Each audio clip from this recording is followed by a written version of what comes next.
Today we are discussing how to nourish yourself with healthy food and how to develop a healthier relationship and get more connected to your food.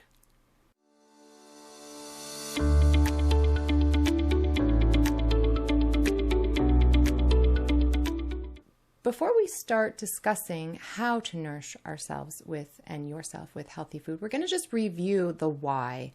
The why is really important. Why take care of yourself? Why follow healthy lifestyle changes? Why eat good, nutritious food?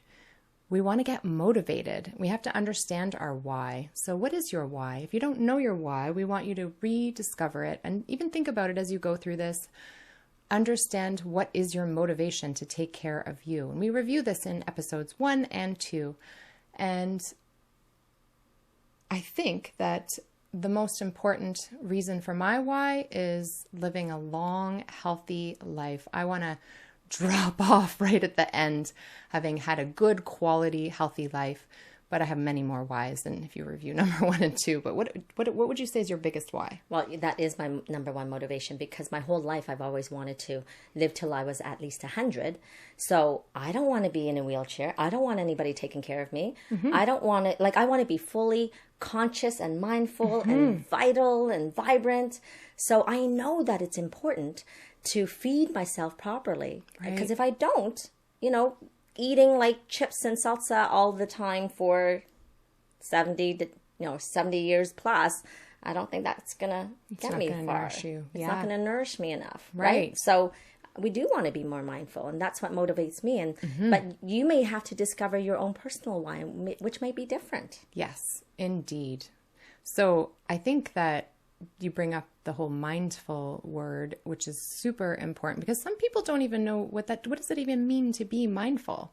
Mindful means being present. It's like kind of one of those words that gets thrown around a lot, but it's a really, really important word because it allows us to be present and connected and really forgetting about what's happening next, forgetting about what happened just now, being in the moment. I think Eckhart Tolle talks a lot about mindfulness and being in the moment, the power of now, his book, amazing book, because why get too caught up thinking about what's to come and what happened in the past? Why not focus on the now? So being mindful, you don't have to sit there and go, right?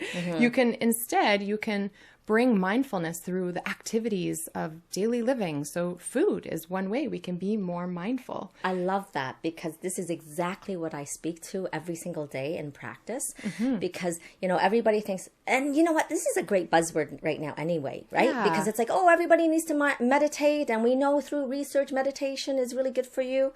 And so some people listen to the word meditation right now and go, ugh.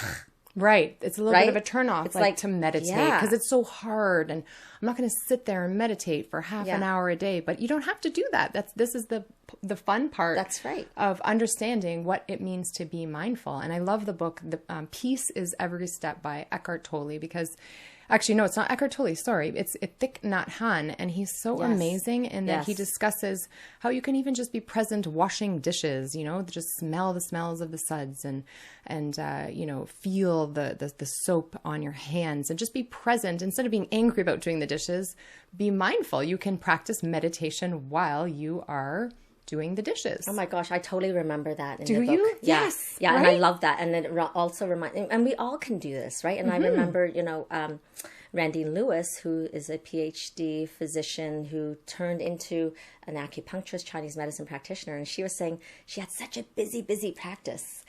And, in people that are in the health or in the realm of health, it's like you almost feel the extra pressure of needing to be more balanced than other people.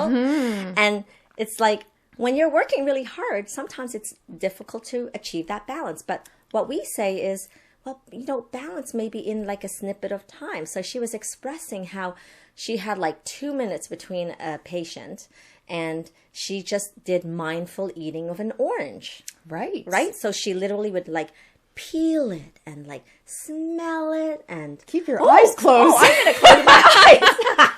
What the heck is in front of me? So close your eyes. Okay. Let's go through it. So we're going to close our eyes and what do you smell?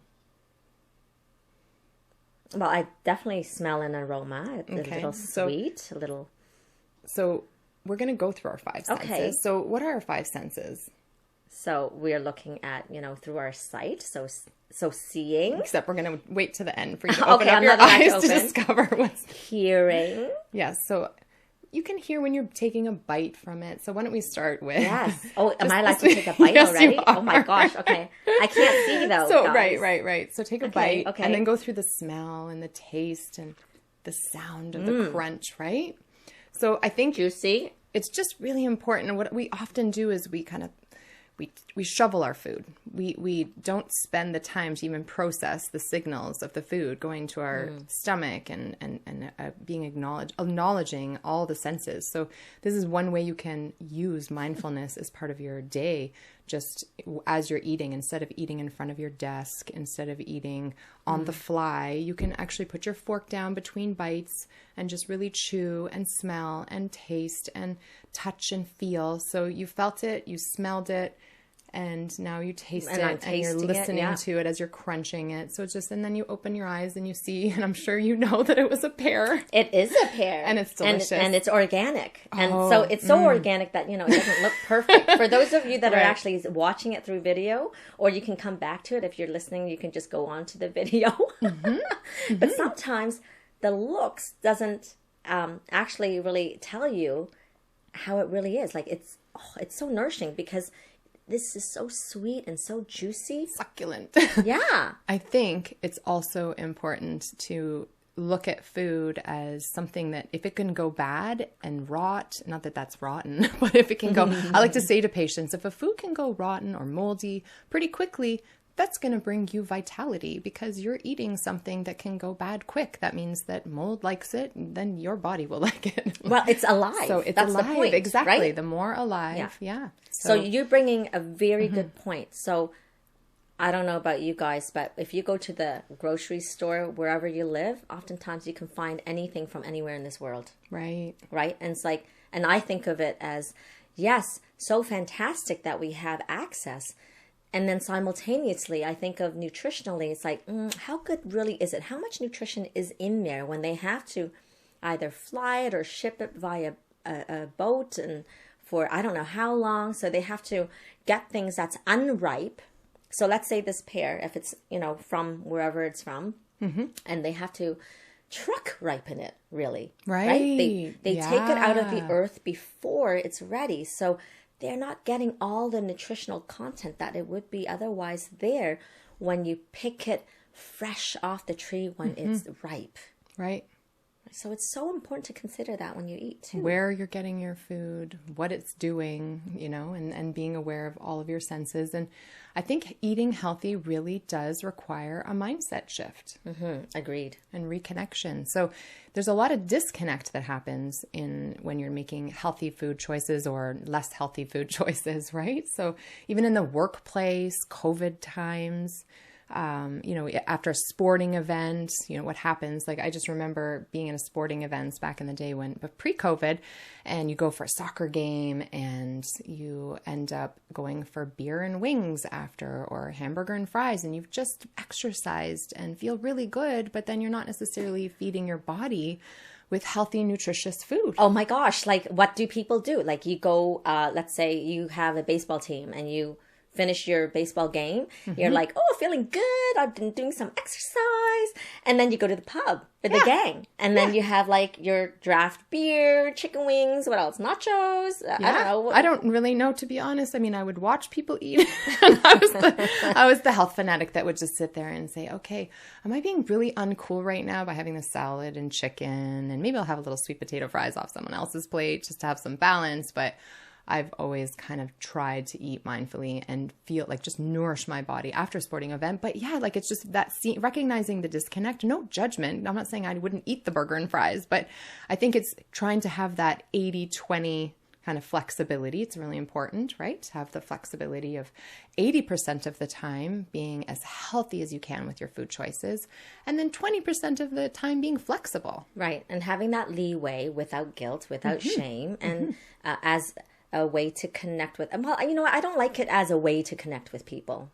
Using junk food to connect with people. Yeah. Let's discuss that for a moment. Yeah. So right? It's interesting because there's this surgeon friend that I have who really brought to light how he was making really important changes with regards to how he sees food and social gatherings. So he would be in the cafeteria celebrating, how the surgery went well over donuts and unhealthy food. And of course, being a surgeon, you have to eat healthy in order to do good surgeries. So he recognized. So you think. Right, you would think. Are you kidding me?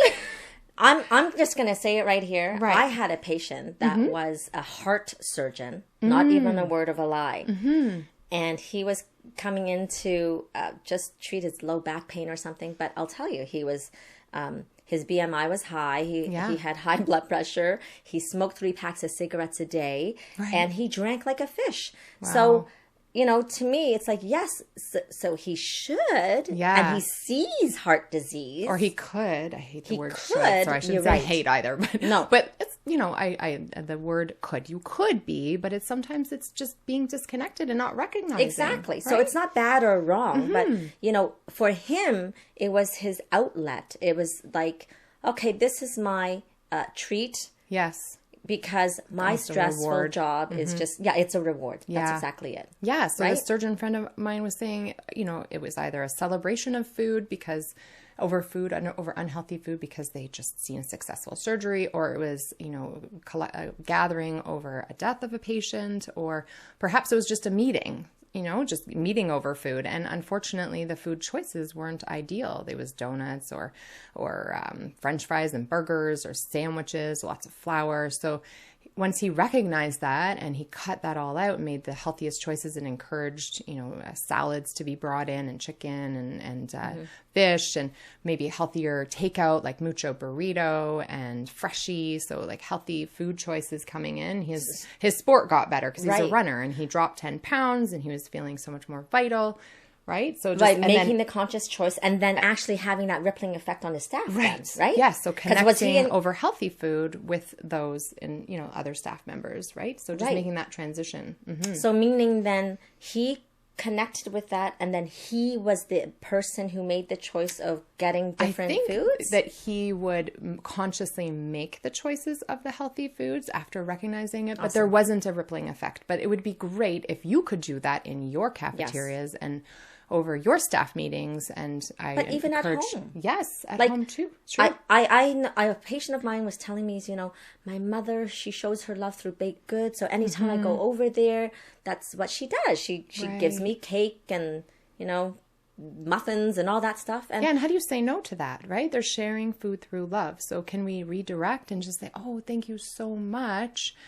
Or maybe, and then not reject it, but maybe just suggest in future, just say, just the need, like, I would love for you to make this a healthy soup if you really want to help me out. And then let's eat over a nice, nutritious soup. And then maybe I'll have the dessert once in a while, but less, right? Less often. Less often. So, this is a personal choice. And here's the reality about this though, too, right? So when you shift, sometimes it makes other people uncomfortable, especially if like you're the daughter. Agreed. So let's say you're my daughter and I am used to baking you cake every Sunday. And then all of a sudden you stop eating my cake. Well, how would mom feel? Right? Sad. Yeah. So when you make your shift, just know it makes other people uncomfortable. So I'm not saying then just surrender to it, but maybe over time things can shift, right? So as you say, Mom, you know what? I love your cake. And in fact, I love it so much that I have a hard time not eating it. Yeah. But share your need and then the impact it will have on you. So Exactly. If you could make this, and then it's direction. It's like redirection rather than just don't make me cakes and bring it over. That's almost critical. But instead, I would really love for you to try some keto recipes, right? Yeah. Right? So, or some like paleo or healthy dessert options so that we can connect over food or healthier food together and all make a nice, really healthy entree, right? Yeah. And come over and join me. Right. Mm-hmm. And then, you could say, Mom, I can make it. Let's check it out. Or, wow, let's try something new. I know you're like really into pound cake and strawberry shortcake and all that, but let's try something different. Yes, for sure. Right? Let's reinvent the relationship. Right. Even now in COVID times, we sit in front of our Zoom calls eating perhaps crackers and cheese and a non-prepared meal, perhaps sipping wine or a bag of chips because everybody else is doing that. And it's like kind of the cool thing to have the COVID-15 weight gain. And I mean, I don't know if it's cool because then patients come to see me and they say, I gained this weight. I need to get back on track. But I think it's almost in some way shunned upon to be the one to say, I'm eating healthy and taking care of myself because of what's going on in the world. But if we don't take the responsibility to take care of ourselves, how are we going to show up to help all the, have that rippling effect to help all the people in our direct lives and then further to that, my patients. So I feel like I just don't feel like we have to make it a big deal. So I remember when the COVID first hit, and literally our cousins, my first cousins said, "Oh, let's have a little call," and I hadn't seen them in over a year, right? And then one of them says, "Oh, you know what? Let's drink wine."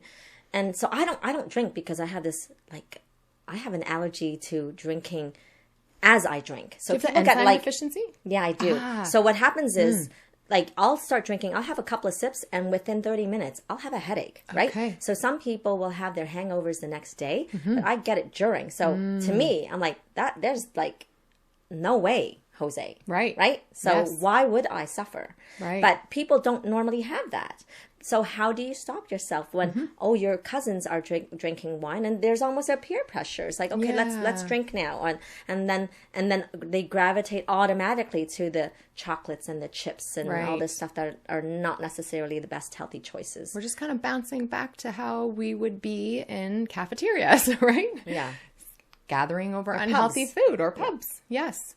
So I think why don't we offer some tips? What would be some good tips? So one of the things that I do is I kind of food prep in the morning for my dinner, and I'm either cooking, as I'm prepping for my virtual patients, and I'm making a nice omelet with vegetables, so shredded zucchini or chopped up Swiss chard, always a green in there, and I like my cheese, and then I have my coffee, and then maybe I'm having a little bean salad or some healthy carbohydrates. So that's a nice balanced meal. And as we discussed in our fasting episode, I do delay, and so I'll have a little gap after my first few patients, and I'll eat that, and it's already ready to go. So it's really, really key. And right, because of course, if you don't have something and you're starving, you've been busy, which is really normal right now, right? You're busy.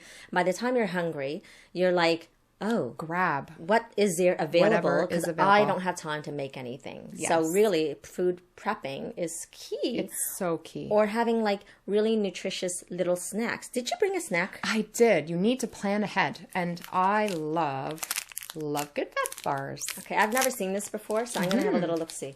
Love Good Fats. Oh, this one's the plant-based one. So a little tip for you is to freeze them. There are plant-based ones and then whey protein-based ones. And I'm not a big pusher of processed packaged foods, but I do love just having something low sugar, high protein, high fat, so that I can kind of pass through between my first meal and then my next meal, just to keep me going because I fast. So it just really helps. So it's something that I love to have once in a while.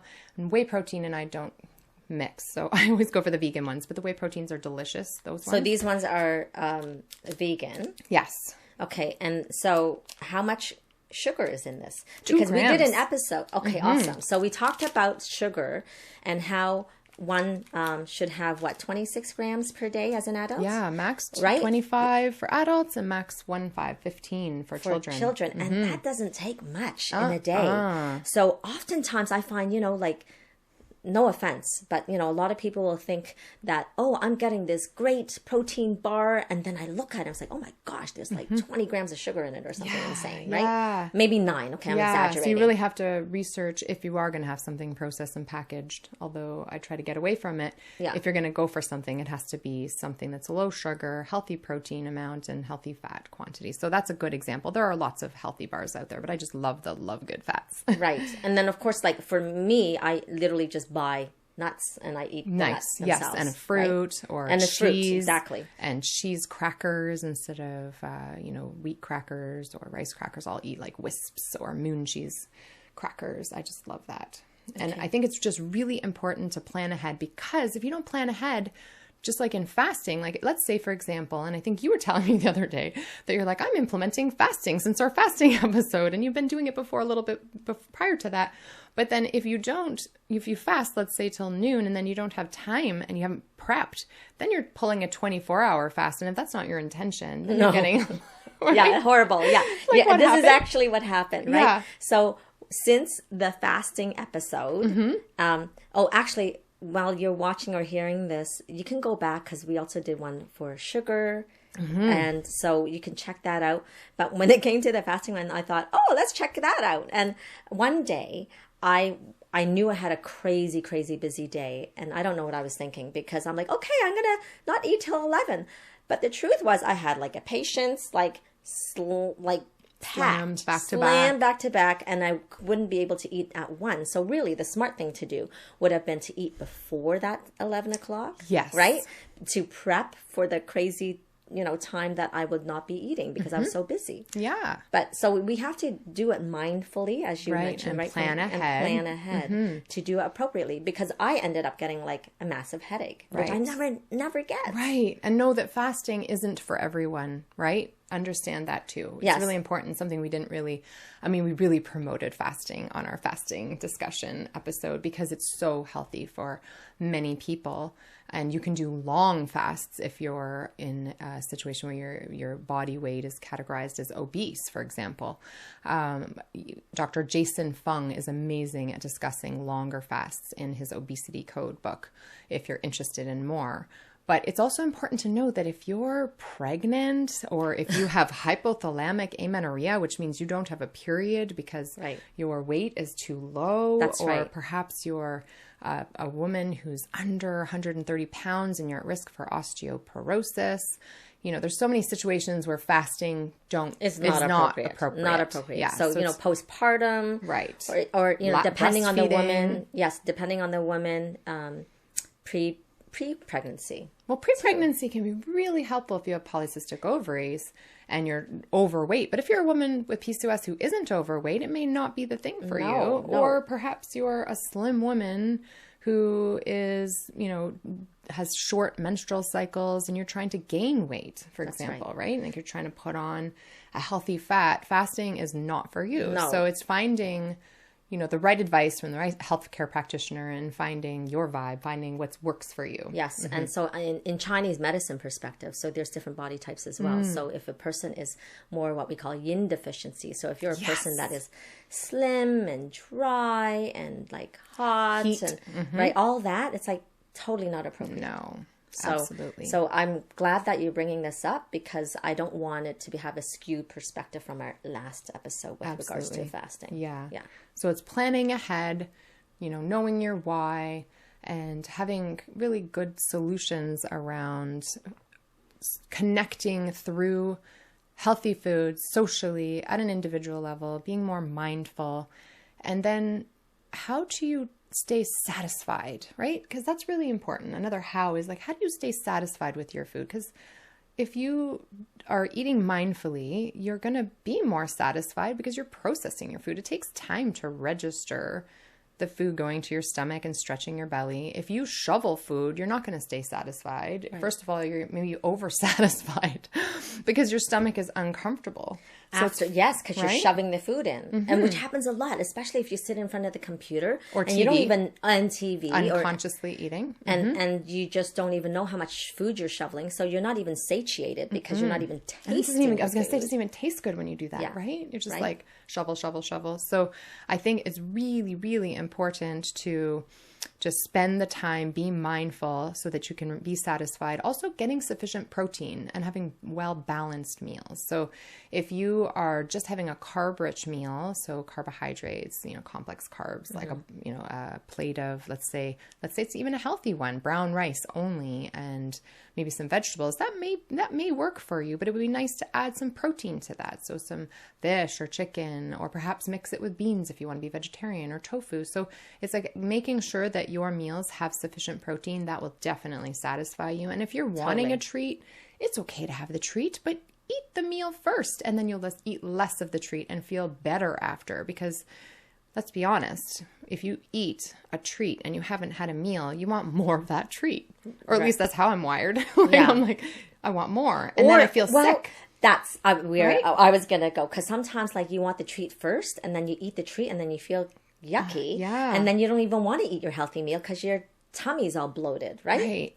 And I want to address another thing, going back to mindset, right? So again, you know, my friend was telling me, / patient, a close friend actually, she was saying, you know, Mary, I know I shouldn't eat ice cream, but growing up, like I just have this connection to ice cream because it is soothing. It is what fills the void. Because here's the thing, in her little story, she was an orphan by the time she was 8. Right? So to fill her void, she had been using ice cream. So of course, even going into adulthood and even having her completed family of 2 kids, a husband, and, you know, good career and all of that, that subconscious filling the need to have that ice cream is there, like as a soothing thing. Right. Right? So it's not bad or wrong, but just to recognize it. Yeah, I was going to say, that's amazing that she put 2 and 2 together, that she discovered that connection. Right? So then that she was filling the void. So she discovered it, or you kind of put it out to her? You said. She actually realized it when we had this conversation. So I don't know how long she had it, but she's, I said, you know, you got to know like what has you have this huge connection to what might not be as good for you. And then when you see that connection, finding ways to fill up that void in healthier ways, right? Because when you eat tasty, delicious, sweet, sugar-ridden food, it gives you a nice little dopamine high, that little neurotransmitters that floods our brain and gives us that joy reward feeling. Yes. So, and it makes you want more. Right. Like you can never get enough, right? Yeah. Once you start, it's like, woo! Right? Which is why we always end most of our episodes with, how did you fill up part of your teacup, or how did you add to your teacup today? Because we want to make sure that we can help bring joy and not feel the need to have unhealthy lifestyle measures to feel that healthy feeling, that energy, that vitality, and that dopamine flood. Right? Yeah, for sure. So what did you do today?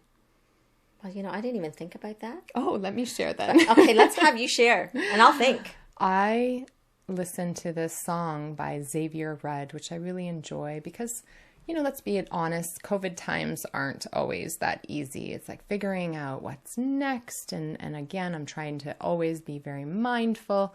But there's this one song that says, tomorrow's a new day for everyone. Follow the sun. So follow the sun. This way, and I don't remember all the words, but Ooh, nice it's like voice. it's like follow the sun. Tomorrow's a new day for everyone. You know, it's like it's so beautiful and like nourishing. So I just listened to it in the car on the way here, and I was like, flooded with happiness. So I could have eaten a chocolate bar. I actually looked to see if Starbucks had salted chocolate covered almonds because I was just having a moment. And then I was like, no, you know what? I'm going to just have my coffee because when I come here, it's the one time I do have a coffee from Starbucks. Oh, because we start early. She drives 45 minutes to get here. Yeah. So, you know. And then I decided not to have the salted chocolate covered almonds, instead to listen to that song. And that filled me up. Oh, that's nice. Yeah. So I'm just going to reflect back. I mean, because, you know, when we look at what fills our cup, it doesn't necessarily have to be right in this moment. Although you're filling my cup right now. As we do this, it always fills my cup, just so you know. Oh, it fills mine, which is why I drive 45 minutes. You're in my COVID bubble. Yeah. I have to see we you. are in the COVID bubble. You give That's me right. my fill. Yeah. So, no, for me, you know, I had a patient this week, and it filled my cup because she just needs someone to listen to. Oh. And I provided that space without judgment. And I just You do that see all the time. Oh, no, but Me too. I just feel that, like, you know, people live private lives, and we just are bombarded with so much stressors in our lives, and much of which goes unsaid because we're private. Yes. And it's like, you know, I was thinking of this actually. Now I'm going off tangent. That's but okay. People talk about, oh, you shouldn't air your dirty laundry. And I'm like, you know what? There's no such thing. Right? There's no such Who's thing as judging? dirty laundry. Yeah, because everyone has skeletons in their closet. Yeah. Right?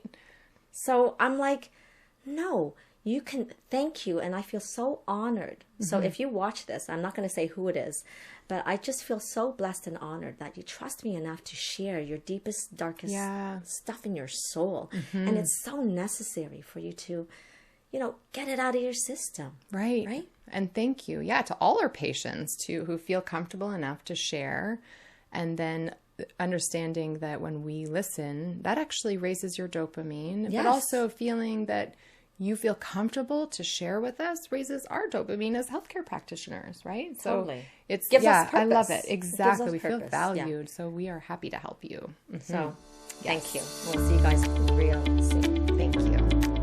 Thank you for joining us. Click subscribe, like, and share. Please comment and suggest topics you want us to cover. Until next time, ask yourself, how are you going to embrace you first today? For more podcasts, check out embraceyoufirst.com. And follow us on Instagram, Facebook, and YouTube.